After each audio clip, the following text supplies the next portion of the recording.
Cierra los ojos, si quieres. No necesitas ver nada esta noche. Solo escuchar. Esta noche viajamos a una franja de tierra situada entre dos ríos, en lo que hoy es Irak, un lugar que muchos historiadores llaman la cuna de la civilización.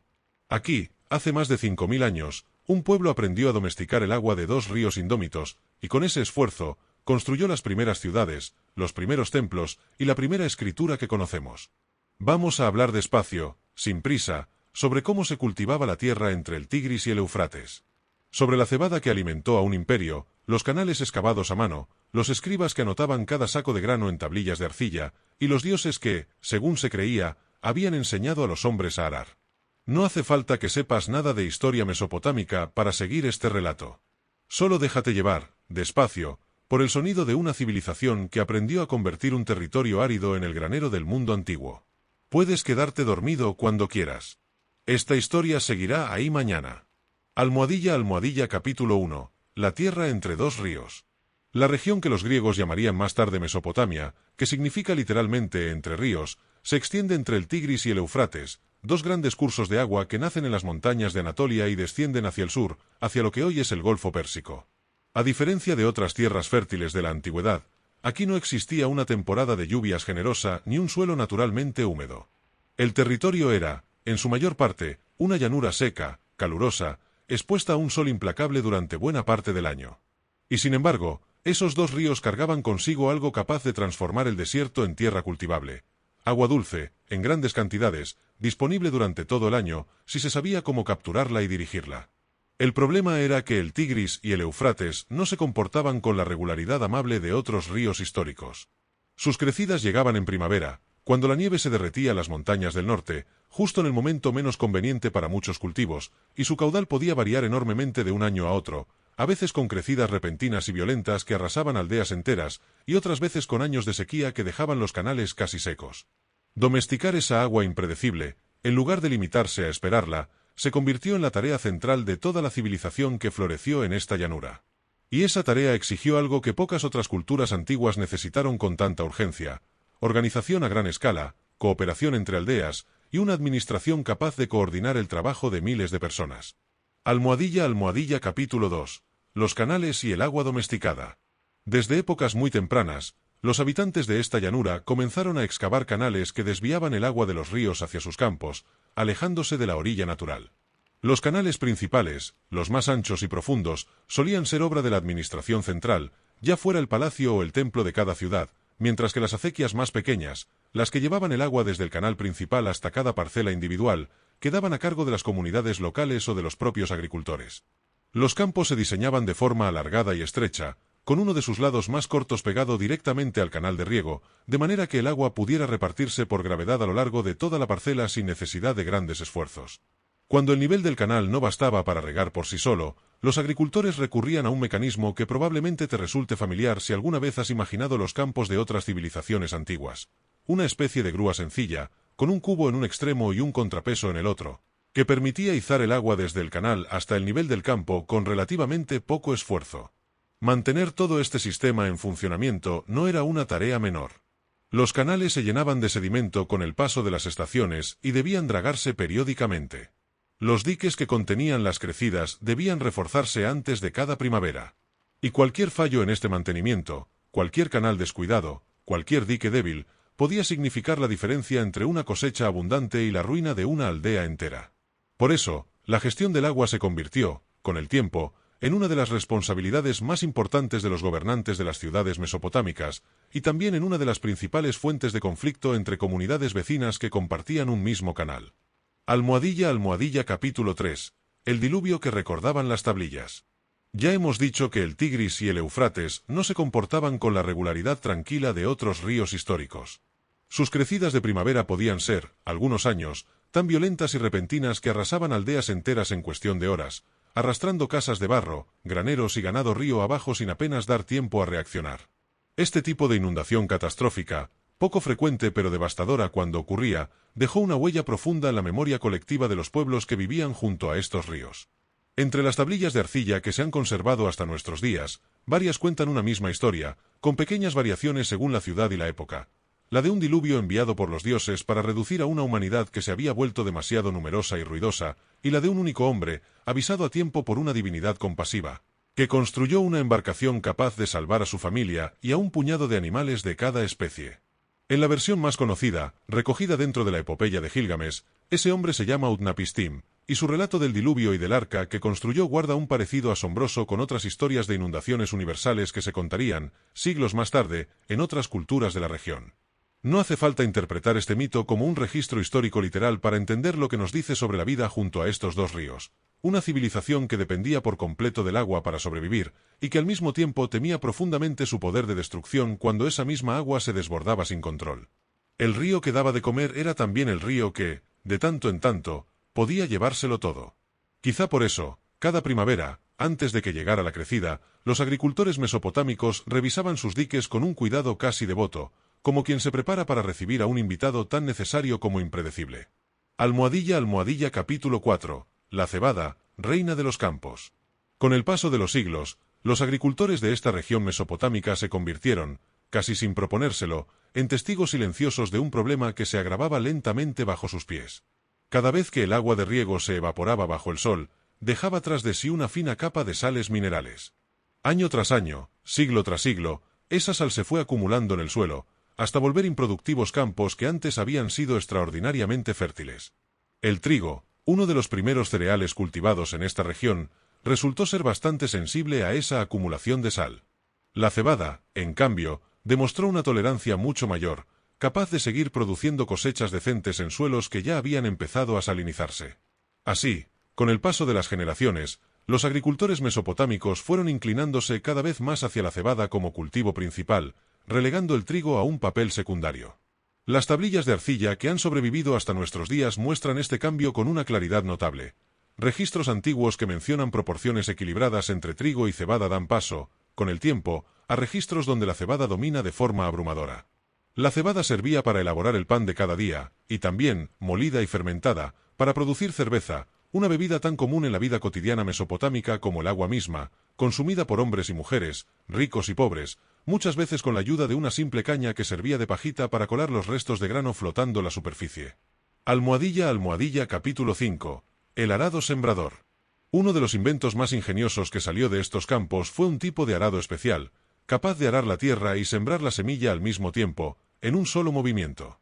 Este arado sembrador llevaba incorporado un tubo estrecho, unido a un pequeño depósito de semillas, que dejaba caer el grano directamente dentro del surco recién abierto, justo detrás de la reja que rompía la tierra. De este modo, la semilla quedaba enterrada a la profundidad correcta de forma casi automática, sin necesidad de que un segundo trabajador la esparciera después a mano, y con un desperdicio de grano mucho menor que en otros métodos de siembra.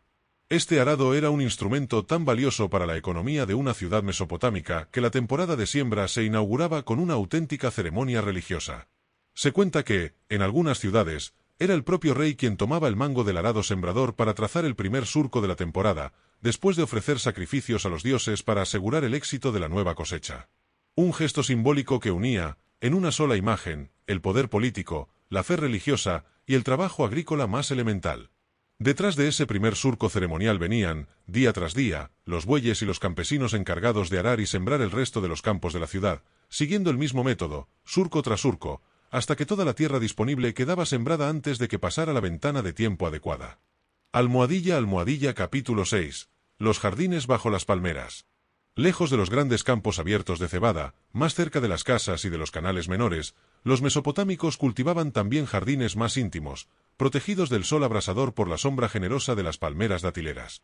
Estas palmeras, capaces de tolerar el calor extremo y crecer incluso en suelos con cierta salinidad, se convirtieron en uno de los árboles más valiosos de toda la región, proporcionando dátiles dulces como alimento, fibra para cuerdas y cestas, y madera para construcciones sencillas. Bajo esa sombra protectora crecían guisantes, habas y lentejas, junto a hortalizas como pepinos, puerros, lechugas y ajos. En los jardines más cuidados, generalmente los pertenecientes a las familias más acomodadas o a los propios templos, se cultivaban también frutas como uvas, manzanas, melones e higos, un pequeño oasis de frescor y sombra en medio de un paisaje dominado, la mayor parte del año, por el calor seco de la llanura.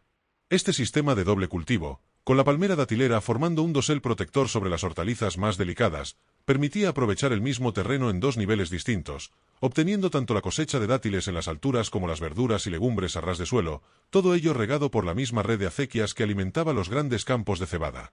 Almohadilla capítulo 7. La cosecha y la trilla.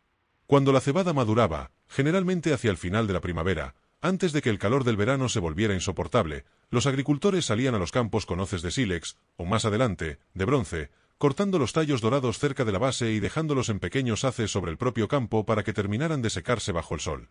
Una vez seco, el grano se transportaba a una era, un espacio de tierra firme y compactada cerca de la aldea, donde comenzaba el proceso de trilla. Aquí, como en tantas otras civilizaciones agrícolas de la antigüedad, los animales hacían buena parte del trabajo. Bueyes, uncidos a un pesado trineo de madera, eran conducidos en círculo sobre el grano extendido, aplastando las espigas y separando el grano de la paja con el peso de su paso constante y el roce del trineo contra la tierra. Después llegaba el aventado, encomendado generalmente a los trabajadores más pacientes de la comunidad. Se lanzaba el grano trillado al aire con palas de madera, dejando que el viento se llevara la paja ligera mientras el grano, más pesado, caía de nuevo al suelo, cada vez más limpio con cada lanzamiento. Al final de la jornada, el grano limpio se recogía en sacos y se transportaba hacia los graneros de la ciudad, donde comenzaba la siguiente fase de esta historia, la administración. Almohadilla capítulo 8. Los rebaños del templo. Junto a los campos de cebada y los jardines bajo las palmeras, los templos y los palacios mesopotámicos administraban también enormes rebaños de ovejas y cabras, además de bueyes destinados al trabajo del campo. Las tablillas de contabilidad que se conservan hoy describen, con un detalle sorprendente, rebaños de 70 u 80 ovejas confiados a pastores concretos, cada uno de ellos responsable de llevarlas a pastar a las praderas cercanas a los canales y de entregar, a cambio, una cuota fija de lana, leche y crías cada temporada.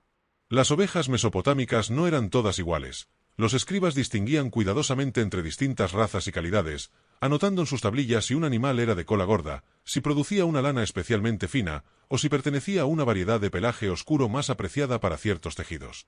La lana esquilada se convirtió, con el tiempo, en uno de los productos más valiosos de toda la economía mesopotámica, tejida en los talleres de los templos y después intercambiada por materiales que la llanura no producía, como la madera, el metal o las piedras semipreciosas que llegaban desde tierras lejanas.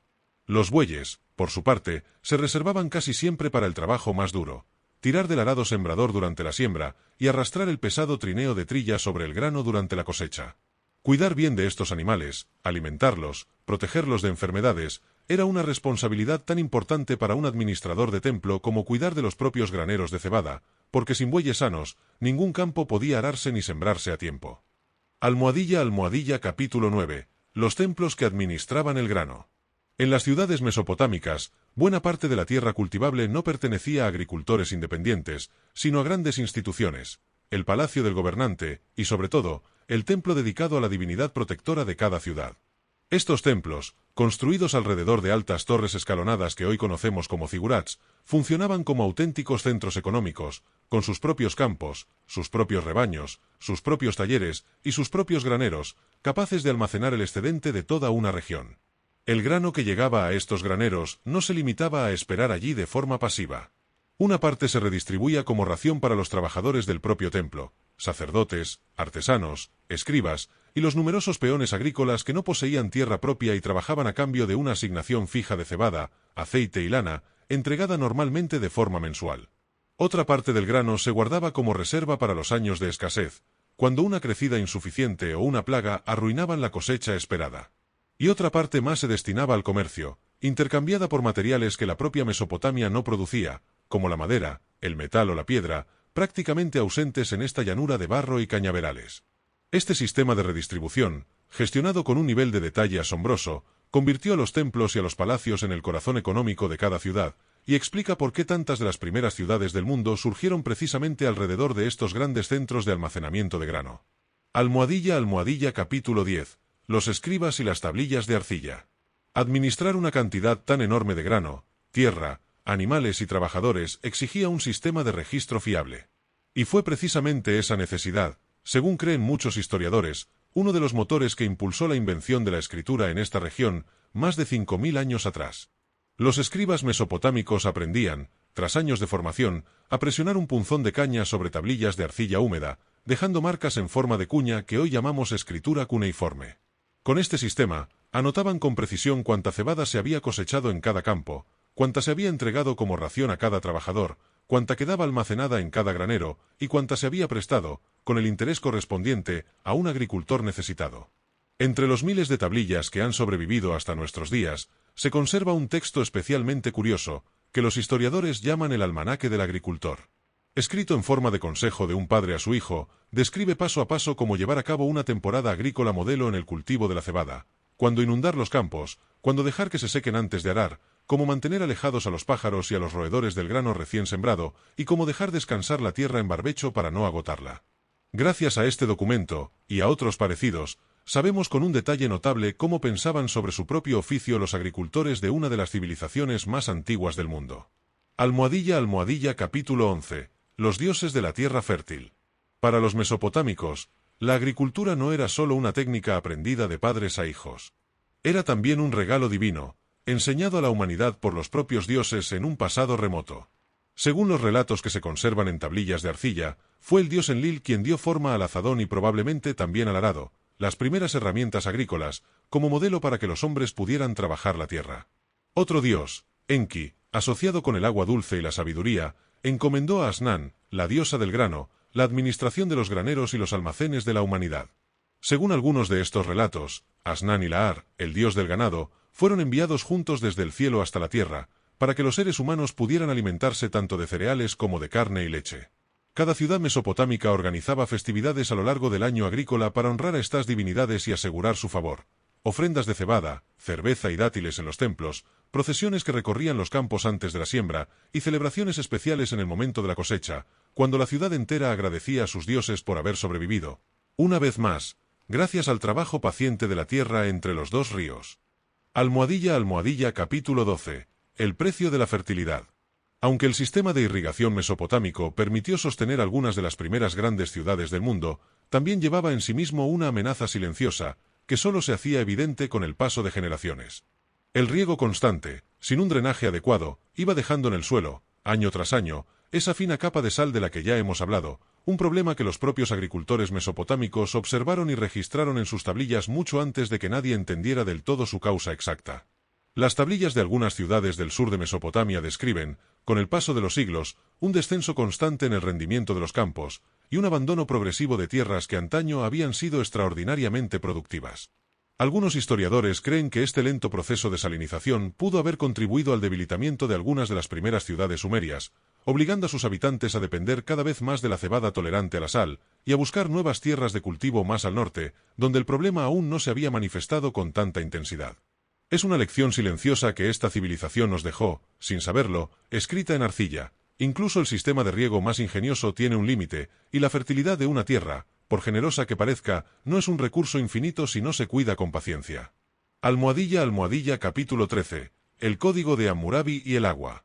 Siglos más tarde, cuando la ciudad de Babilonia se convirtió en una de las potencias dominantes de la región, su gobernante Hammurabi hizo grabar un extenso código de leyes en un gran bloque de piedra, cubriendo prácticamente todos los aspectos de la vida cotidiana, incluida la agricultura y la gestión del agua. Varias de estas leyes trataban específicamente sobre la responsabilidad de mantener en buen estado los diques y los canales. Si un agricultor descuidaba el dique de su propio campo y ese descuido provocaba una inundación que arruinaba las cosechas de sus vecinos, la ley establecía que debía compensar el grano perdido con su propia cosecha. Otras leyes regulaban el alquiler de bueyes y arados, el pago justo a los trabajadores agrícolas contratados por temporada, e incluso las compensaciones debidas si un buey alquilado moría o resultaba herido durante las labores del campo. Este nivel de detalle legal, grabado en piedra para que perdurara, nos muestra hasta qué punto la agricultura de riego, con su necesidad de cooperación constante entre vecinos que compartían el mismo canal, exigía normas claras y conocidas por todos.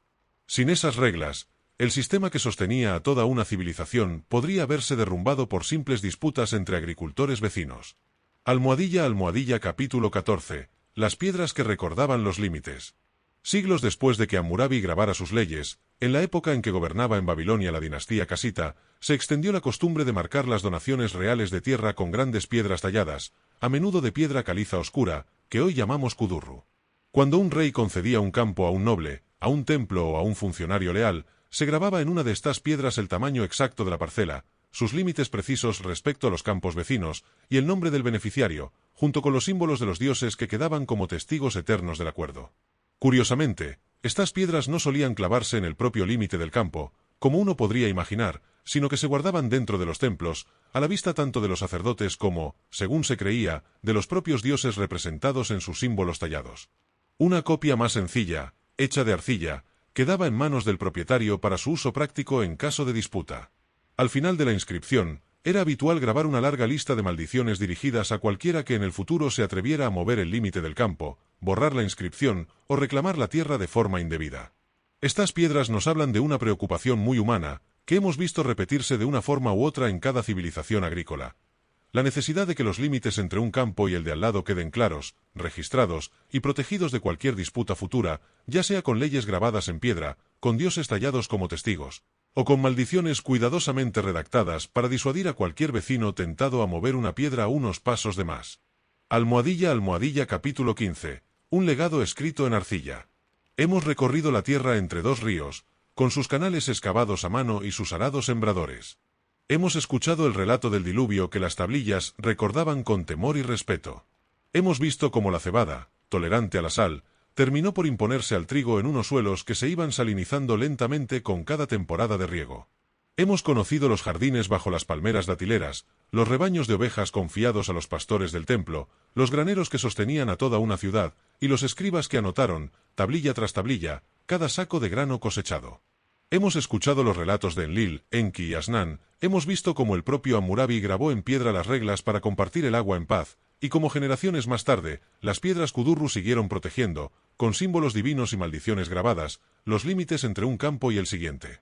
Muchas de las técnicas que nacieron en esta llanura entre el Tigris y el Eufrates, los canales de riego por gravedad, la rotación de cultivos, incluso ciertos principios básicos de administración agrícola registrados por escrito, sentaron las bases de prácticas que otras civilizaciones, más adelante, adoptarían y perfeccionarían a su manera. No hace falta que recuerdes ningún nombre ni ninguna fecha.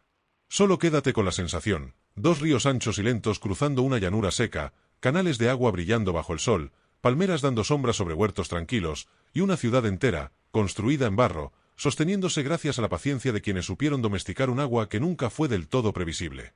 Descansa. Mañana, el agua seguirá corriendo despacio entre los dos ríos. Buenas noches.